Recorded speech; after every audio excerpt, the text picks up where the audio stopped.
So if they are the one that signed, let's say they're not the one that received the title, right? They're the one that sent the title. So their spouse got the car.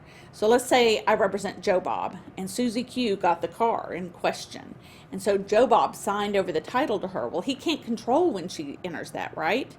Well, there's a form, and we have the form loaded in the document section of Smart Legal Practice that is a form, Texas Motor Vehicle Transfer Verification, that Joe Bob can fill out and send in to protect himself, that verifies that he has signed over the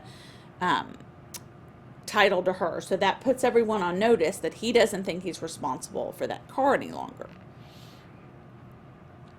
And that's important, like we talked about, in case there's toll charges, which now, people just drive around and they get toll charges. You don't have to sign up for a toll tag necessarily anymore. They just scan the license plate. So you could end up with toll charges or obviously a wreck or something bad happening. So this is a good reminder to the client. Okay, if you were not scanning your file all along and you just wait to the end and scan the whole thing, then there's a place here to assign that to someone to make sure the whole file is scanned. And then our practice is we send a portion of the file to the client on a thumb drive. We send the pleadings, the correspondence, and the discovery to the client on a thumb drive. So they have their own file for their records. So when we scan it to the system, we also scan it to that thumb drive. We do not send attorney notes because that's really for our own purposes. But otherwise, we send them the file on a thumb drive. And then we like to archive the file on our system. So it's not mixed in with our current clients, so it's easier to navigate through our computer systems. We have a whole archive where we just place all the old clients in the archive in alphabetical order. If it is a divorce, and maybe in other instances when you have a final order, we like to send a certified copy to the client. If it's a divorce, they may need that certified copy to prove that they have a right to ownership of an account, for example, like a bank account, or for other purposes. Let's say they end up in a dispute at the school and they both have an order and they're not the same. I actually had that situation once. Fortunately, I was not the drafter of the orders.